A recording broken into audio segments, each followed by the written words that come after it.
Assalamualaikum warahmatullahi wabarakatuh. Selamat pagi dan salam sejahtera untuk kita semua. Terima kasih atas kesempatan hadir di sini pada Badan Kesbangpol Provinsi Jawa Tengah. Terima kasih moderator, para narasumber dan hadirin yang di ruangan maupun di webinar. Perkenalkan, nama saya, panggilannya Ken Setiawan, itu nama yang kesekian kali, dan nama di KTP saya Kurniawan. Saya lahir di Kebumen, Jawa Tengah, tapi saya berdomisili di Bandar Lampung. Alhamdulillah tadi sampai sini acara pas mulai. Saya dan kawan-kawan membuat forum namanya NII Crisis Center atau Negara Islam Indonesia Crisis Center. Kami semuanya para mantan NII. Dari latar belakang yang berbeda, kami merasa punya tanggung jawab. Karena dulu kita ngerekrut orang, kami sekarang berusaha untuk mengeluarkan kawan-kawan kita yang masih di dalam. Karena sampai saat ini, kelompok ini masih ada. Dan ideologi itu nggak akan pernah mati.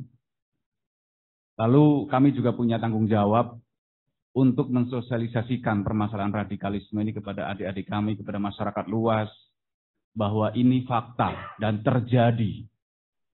Teroris itu bahaya, komunis itu bahaya, tapi radikalisme dan intoleransi yang merupakan pintu gerbang orang akan menjadi terorisme, ini yang kadang tidak disadari oleh masyarakat. Teroris bahaya dengan aksi bomnya, komunis jahat, tapi yang NII ini, yang radikalisme yang hanya baru terpapar di pikiran, memang mereka belum bicara mau ngebom. Namun orang-orang yang keluar dari sini, yang mereka seperti buah yang matang, dipetik oleh JAD, oleh JI, dan kelompok-kelompok lain. Dan di sini bukan hanya akidah saja yang dirujak. Jadi kalau saya bilang ini tragedi kemanusiaan atas nama agama. Orang yang sudah bergabung dalam kelompok ini, hartanya dikuras habis, dimiskinkan atas nama infak, bernegara Islam, dirusak akhlaknya, yang tadinya taat kepada orang tua dan semua orang yang belum bergabung dalam kelompok dikafirkan. Halal darah dan hartanya, boleh dibunuh, boleh dirampok, diambil hartanya. Dihancurkan masa depannya. Yang sekolah, yang kuliah, yang kerja, drop out karena aktif dalam kelompok ini. Jadi lengkap. Dimiskinkan hartanya, dirusak akhlaknya, dihancurkan masa depannya. Ini jahat, lebih jahat dari yang jahat. Nah, ini yang terjadi. Makanya kami yang sudah keluar, kawan-kawan kita suruh melawan. Banyak kawan-kawan kita yang keluar tuh yang stres, depresi, yang gila itu tidak sedikit.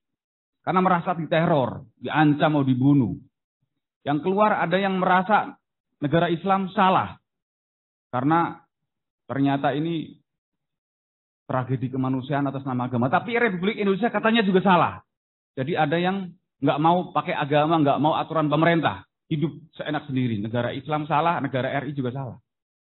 Jadi banyak sekali juga masyarakat yang melihat putra-putrinya berubah.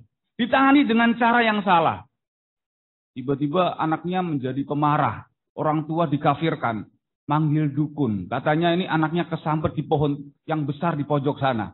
Disuruh mandi 7 rupa, dipotongin kepala kerbau. Nggak sembuh. Akhirnya dipasung, dirumahkan. Ada yang sampai stres, rambutnya dicaputin sampai botak perempuan. Ini banyak sekali kasus. Mungkin karena rasa sayangnya kepada putri-putrinya, tapi dengan penanganan yang salah. Ini yang terjadi. Saat ini radikalisme sudah masuk di semua lini masyarakat.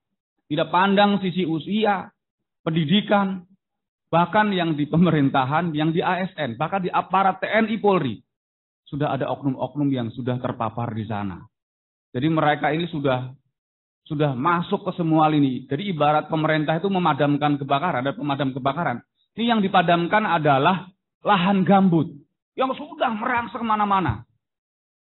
Kita sudah terancam, tapi kita tidak merasa terancam. Nah ini masalahnya. Jadi mereka sudah ada di semua masyarakat, bahkan bukan hanya kalangan pelajar dan mahasiswa.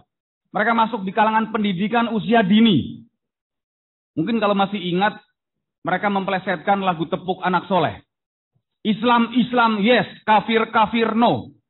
Banyak orang tua yang lapor ke kami, ke NI Christ Center. Mas, anak saya nggak mau bergaul dengan sahabatnya yang beda agama. Kenapa? Dalam Al-Quran ada ayatnya. Kalau berteman dengan orang kafir, nanti akan serupa dengan mereka. Jadi nggak mau bergaul. Islam, Islam, yes. Kafir, kafir, no. Islam sampai mati, tangannya di leher. Anak PAUD. Ini bisa kita tafsirkan untuk mendukung Islam siap membunuh atau bunuh diri. Ngeri sekali. Dan ini sudah ditanamkan dari usia dini. Waktu itu kita protes ke Kementerian Pendidikan. Ini ngeri lagu ini. Kalau diterus-teruskan mereka memplesetkan ini dan banyak anak-anak yang menjadi korban. Intoleransi. Berasa paling benar yang lain salah. Banyak sekolah-sekolah yang tidak mau menggunakan upacara bendera. Tidak mau pasang lagu kebangsaan dan lain sebagainya. Nah ini mereka sudah menanamkan pahamnya dari usia dini. Ketika besar tadi seperti buah yang sudah matang. Lalu bagaimana peran media sosial? Sangat drastis. Mereka itu 24 jam bergerak. Kita yang mayoritas, yang katanya moderat, nasionalisme. Kita diam. Media sosial begitu cepat. Mungkin jumlah mereka tidak begitu banyak. Misalnya di grup-grup WhatsApp, 257 orang. Yang radikal paling 1-2 orang. Tapi mereka terus-terusan menyebarkan pahamnya. Hoax yang mereka anggap sebagai kebenaran. Dan masyarakat kadang melihatnya, ini yang menyebarkan tokoh agama. Oh iya, berarti benar ada ayatnya. Bro, ini yang akhirnya berita itu mudah menyebar di masyarakat. Karena media sosial itu mudah diakses. Jadi audiensnya luas. Bisa pakai akun-akun anonim. Satu orang ada yang buat akun sampai 50-100-an. Jadi mereka sangat-sangat lincah, tidak kenal namanya putus asa. Sedangkan kita menganggap itu bukan sebuah masalah. Padahal mereka itu menganggap kita sebagai musuh. Dan kita tidak menganggap sebagai musuh. Jadi kalau ibarat lari, kita kalah jauh mereka. Dan ibarat menyalakan api, mereka itu obor. Kita itu masih lilin. Negara sudah melakukan pencegahan lewat kementerian dan lembaga, lewat BNPT, lewat dinas-dinas terkait. Tapi menurut saya, kita kalah masif dengan mereka. Sehingga seolah-olah mereka itu yang berjaya di media sosial. Padahal jumlah mereka sebenarnya kalah jauh dengan kita yang moderat dan nasional. Kita lihat banyak sekali orasi-orasi agamaan di ruang publik, di media sosial. Tapi tidak semuanya isinya benar. Banyak sekali juga yang berisi provokasi, ujaran kebencian, hoax. Dan mereka terus-terusan. Semua program pemerintah salah. Kita akui pemerintah masih banyak kekurangan. Tapi bagi mereka itu bukan masalah kesejahteraan, bukan masalah kemiskinan saja, bukan masalah keadilan. Mereka itu tidak menginginkan Pancasila itu ada di negara kita. Jadi siapapun presiden yang mau berganti berapa puluh kali kalau masih menggunakan Pancasila dan Undang-Undang Dasar 45, mereka akan terus perangi. Jadi mereka alasan saja keadilan, kesejahteraan, padahal mereka itu mau mengganti dasar negara kita dengan ideologi lain. Nah ini yang terjadi, itu yang masyarakat mungkin tidak pahami. Karena bagaimana, pemerintah itu kan menurut saya tidak memberikan pilihan terbaik. Karena apa? Ini demokrasi. Jadi informasi yang masuk, yang positif masuk, yang hoax mereka masuk juga luar biasa kencang. Sehingga ya masyarakat harus benar-benar teliti ketika mendapatkan informasi, tabayun, cek dan recheck, jangan sampai kita menjadi korban hoax atau kita menjadi pelaku yang turut menyebarkan informasi yang salah. Doktrinnya seperti apa sih? Ini yang kita alami bersama kawan-kawan di NI Christ Center. Banyak orang yang membuli kita, orang yang masuk NII, yang masuk negara Islam, yang mengidolakan khilafah, itu orang nggak punya otak, nggak punya pendidikan. Mungkin dari persepsi orang luar. Tapi ketika di dalam, semuanya menggunakan sugesti-sugesti agama. Perekrutannya biasanya berawal dari media sosial, nanti pertemuan di satu tempat, dan biasanya tidak di tempat ibadah. Jadi masjid, tidak di musola, tapi di kafe, di food court, di taman. 1 korban 5 perekrut. Korbannya laki-laki, yang rekrut 5 perempuan cantik, yang hobinya sama. Kuliah swasta, yang rekrut kuliah negeri. Sekolah swasta, yang rekrut sekolah negeri. Seorang levelnya lebih tinggi. Jadi pengkondisian 1 korban 5 perekrut. Hobinya fotografi, yang lihat lain, yang rekrut 5 orang lawan jenis wanita yang suka fotografi. Jadi mereka menggunakan pengkondisian. Misalnya begini, satu orang itu menjual kucing Anggora di pasar. Ketemu dengan 5 orang yang pengen membeli tapi nggak punya dana. Disetting bahwa ini adalah anjing. Orang pertanya bertanya, anjingnya bagus ya? Bukan, ini kucing Anggora. Orang kedua bertanya lagi, berapa harga anjingnya? Bukan, ini kucing. Kucing Anggora. Sampai kelima mengatakan bahwa ini adalah anjing. Akhirnya yang punya kucing ragu. Jangan-jangan anjing. Karena semua orang mengatakan ini adalah anjing. Nah ini di kelompok radikalisme atas nama agama. Yang disugesti bukan binatang. Tapi kitab suci. Bagus mana ciptaan manusia dengan ciptaan Allah. Bagus mana Quran dengan Pancasila. Bagus mana negara Islam dengan negara kafir. Bagus mana Pak Jokowi dengan Rasulullah. Yang jomplang. Tapi kita harus menjawab. 1 korban 5 perekrut. Hitam putih, benar salah, beriman kafir. Kau mau milih Quran, memilih Pancasila. Kalau milih Quran, hak. Milih Pancasila, batil. Jadi iman mereka, tauhid mereka adalah meninggalkan, menolak, dan mengingkari berhala yang mereka anggap sebagai Garuda Gepeng Pancasila. Jadi kalau kita masih meyakini Pancasila sebagai sumber dari segala sumber hukum, menurut mereka belum dianggap orang beriman. Masih kafir. Dan untuk meyakinkan, kita pakai ayat. Kamu tahu nggak, di dalam surat Al-Baqarah itu ada sebuah kisah. Nabi Musa itu mendapatkan wahyu agar disampaikan kepada umatnya. Supaya umatnya memotong sapi betina. Umatnya bingung, wahai Nabi Musa, sapi yang seperti apa yang harus kami potong? Yang warnanya kuning, tidak tua dan tidak muda, belum pernah membajak tanah dan sedap di padang mata, yang dijadikan sumber dari segala sumber hukum yang undang-undangnya melawan hukum Allah. Ciri-cirinya sapi betina dengan Garuda Pancasila, warnanya kuning, tidak tua dan tidak muda, belum pernah membajak tanah dan sedap di padang mata, dijadikan sumber dari segala sumber hukum yang undang-undangnya melawan hukum Allah. Nah ditanya, calon korban ini, orang Islam sumber dari segala sumber hukum apa? Quran. Republik Indonesia sumber dari segala sumber hukum apa? Pancasila. Coba kau ucap sadar, tidak ada Tuhan selain Allah, tidak ada hukum selain hukum Allah. Kamu masih punya 2 sumber hukum, yang satu sesuai hukum Allah, yang satu melawan hukum Allah. Lah, kok melawan? Sekarang boleh nggak dalam Quran itu berzina? Nggak boleh. Boleh nggak minuman keras? Nggak. Bila minuman keras tersebar di toko, berarti pabrik-pabriknya diizinkan pemerintah nggak? Diizinkan. Berarti pemerintah melawan hukum Allah nggak? Melawan. Berarti kamu sekarang berada di sebuah negara yang undang-undangnya sesuai atau melawan hukum Allah? Melawan hukum Allah. Jadi 1 korban 5 perekrut digiring. Mereka bertanya dan sudah tahu jawabannya, tapi diarahkan seperti itu. Mana anak yang nggak kritis? Oh iya benar juga ya, benar juga. Pengkondisian sedemikian rupa. Jadi kalau kita masih meyakini Pancasila sebagai sumber dari segala sumber hukum, belum dianggap orang beriman. Saya dulu dan kawan-kawan, ketika ada kita bilang dulu Garuda Gepeng, kita lempar, kita injek-injek, ini tauhidnya Indonesia. Jadi kita itu seperti buah apel, misalnya. Baru kita petik, bahkan masuk supermarket dibungkus aluminium foil, steril. Tapi apel itu kita tentek tiba-tiba jatuh ke tempat sampah. Apel yang steril berada di tempat sampah, kira-kira nilainya apel atau sampah? Sampah. Kita di Indonesia, walaupun KTP Islam, rajin ibadah, berada di sebuah tempat yang menurut mereka tidak sesuai dengan hukum Allah. Jadi mereka menggunakan ayat, masuklah ke dalam Islam secara kafah. Jangan separuh-separuh. Seperti pohon, akarnya mangga, batanya mangga, pasti buahnya mangga. Orang Islam tinggal di negara Islam menggunakan hukum Islam. Menurut mereka. Jadi akar, batang, pohon, buah. Ayatnya seperti itu. Itu iman. Yang pertama, apakah orang yang sudah beriman masuk surga? Belum. Jadi orang yang beriman baru masuk pintu gerbang.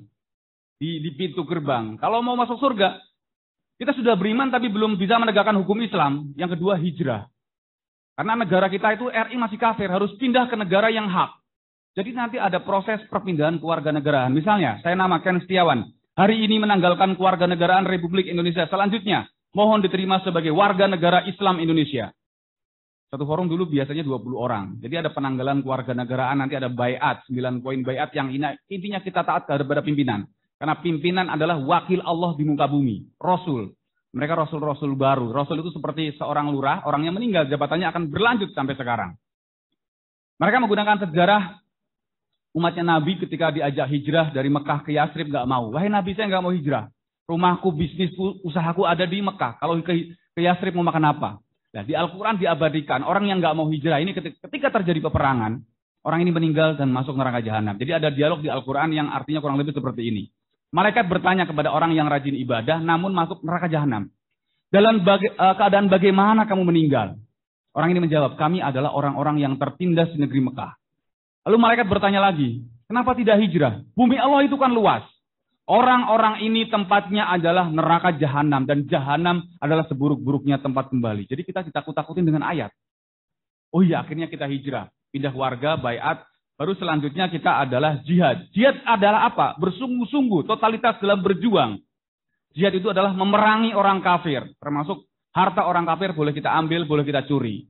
Saya dulu, kalau mungkin adik-adik atau mungkin bapak ibu guru yang pernah dengar berita di TV dan di koran tahun 2003, 2000 sampai 2000. Kalau berita di TV, pembantu baru kerja 1 hari gasak harta majikan, mohon maaf, itu kerjaan saya dan kawan-kawan. Harta orang kafir nggak apa-apa.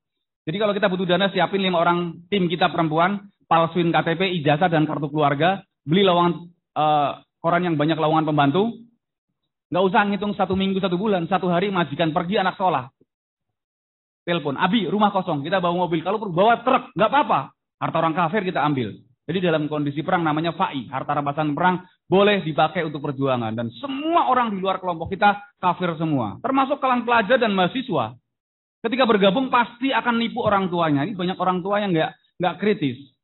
Saya nanganin di Unisola anak kedokteran dan dia anaknya dokter. Mobil orang tuanya digadaikan senilai 100 juta. Jadi katanya ada kepentingan lah pokoknya buat dana. Dan biasanya modusnya si A misalnya pulang ke rumah Anto misalnya dengan si Ani. Pak, saya ngilangin laptopnya si Ani. Ani bilang, iya Pak, anak Bapak ini ngilangin laptop saya. Padahal laptop saya mau saya jual. Keluarga operasi ginjal. Anaknya ngaku yang punya laptop ngaku, orang tua ganti sejumlah dana. Dan ada yang anak di UGM itu semester akhir, anak Bandung ini bukan puluhan juta, 300 juta. Katanya dia tuh mecahin alat laboratorium kampus. 300 juta. Dan dia harus ganti. Temennya telepon orang tuanya. Ada yang aku sebagai dosen juga harus diganti segera alat yang mau dipakai. Orang tua sampai jual aset. Datang ke UGM, betul anak saya mecahin alat tersebut dosen. Mohon maaf Bu, anak ibu sudah drop out dari kampus. Anak ibu sudah positif masuk kelompok radikal NI dan anak ibu sekarang menjadi DPO di kampus karena merekrut kawan-kawannya. Dan anak ibu sekarang di sini saya. Banyak utangnya. Enggak mungkin Pak. Anak saya itu habis Quran beberapa juz. Anak saya itu penurut, nggak neko-neko. Kalau pulang ke Bandung, ngajarin anak-anak di sekitarnya. Nggak mungkin direkrut. Setiap hari saya komunikasi. Bahkan saya tadi datang ke kampus ini, telepon anak saya sedang di kampus Pak dosen. Jadi Bapak dosen jangan bercanda. Ibu kalau memang anak ibu di kampus, telepon depan saya di speaker, minta ketemu dengan saya di ruangan sekarang. Di telepon depan dosen di speaker, nak lagi di mana? Lagi di kampus Bu. Kampus mana nak? Ibu lagi di kampus ketemu dosen, menurut dosen kamu sudah drop out dan kamu nipu ibu ternyata. Kalau di kampus ketemu sama ibu di ruangan, HP dimatiin sampai sekarang anaknya hilang nggak tahu kemana. Bagaimana perasaan orang tua yang berharap anaknya menjadi kebanggaan keluarga, pupus sudah. Yang menjadi korban bukan hanya anaknya saja, keluarga menjadi korban. Sekolah, kampus menjadi korban karena kelompok ini tidak berdiri untuk dirinya sendiri. Paham yang diyakini dianggap sebagai jihad yang harus disebarkan kepada orang lain seperti multi level marketing. 1 merekrut 5, 10, 20 dan dia tidak akan pernah berhenti sebelum ada ideologi baru yang menurut dia lebih bagus dari yang dia yakini saat ini. Sakaunya lebih sakau dari narkoba kelompok ini. Jadi dan dilematisnya adalah banyak orang tua yang lapor ke kita, Mas, menurut Mas bagaimana bagus mana? Anak saya dulu urakan. Anak saya itu trek-trekan narkoba. Sekarang ketika bergabung dengan kelompok yang katanya Mas Ken radikal, sekarang rajin ibadah. Saya tanya, akhlaknya gimana anak ibu? Ya katanya negaranya togut. Katanya orang tua saya juga dikafirkan, tapi dia sekarang rajin ibadah.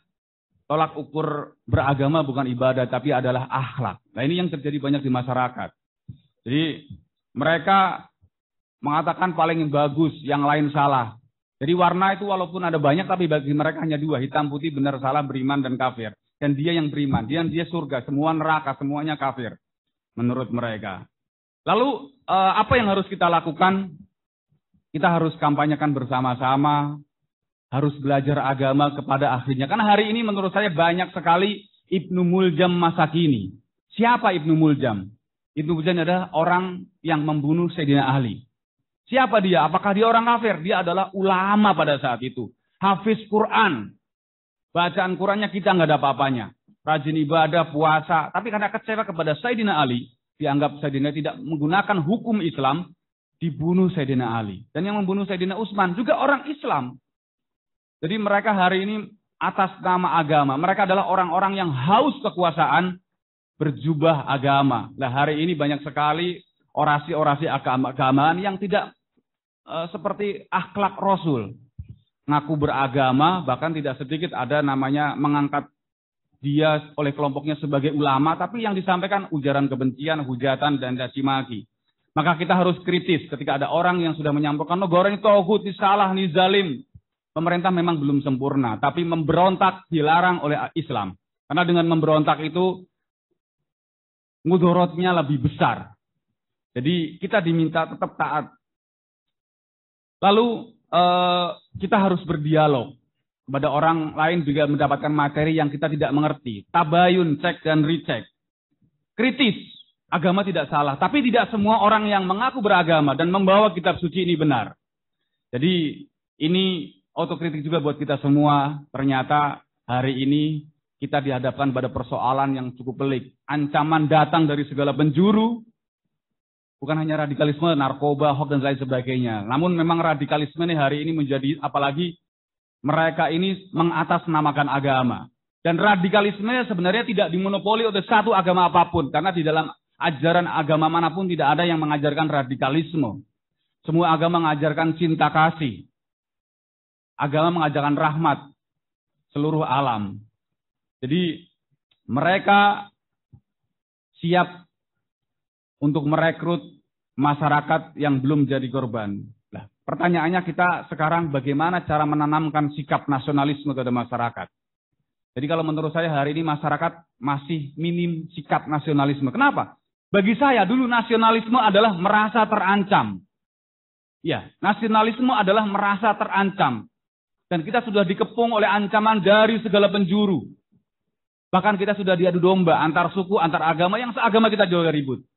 Saya dulu nasionalisme, kenapa? Saya di depan markas itu ada jalan raya. Tiba-tiba ada tukang bakso lewat dan benar-benar tukang bakso. Banyak yang beli, kita mikirnya, tukang bakso kok lama, jangan-jangan indel. Tukang baksonya pergi, kita pindah rumah. Kenapa? Karena kita merasa terancam. Jadi kita harus waspada terhadap ancaman di sekitar kita, namun kita jangan sampai fobia terhadap agama. Karena kalau kita fobia terhadap agama ini ancaman baru. Saya beberapa kali di Semarang, di Undip, di UNES, saya tanya siapa yang tidak boleh belajar agama di kampus? Banyak yang tunjuk jari. Kenapa? Takut direkrut kelompok radikal. Nah ini masalah baru bila anak muda jauh dari agama akan dekat dengan pergaulan bebas, narkoba dan lain sebagainya. Justru kita harus belajar agama supaya nggak kesambet namanya hantu radikalisme. Jadi tolak ukur agama adalah tersenyum dan membuat orang tersenyum. Jadi kalau kita belajar agama menjadi pemarah, tukang hujat, caci maki dan ujaran kebencian, berarti kita belajar dengan orang yang salah. Stop, unfollow, jangan ikuti karena kita bisa tersesat ke sana. Itu mungkin paparan awal dari saya. Bila ada salah mohon maaf, waktunya kayaknya sudah kelebihan. Bila taufik wal hidayah, wassalamualaikum warahmatullahi wabarakatuh. Waalaikumsalam.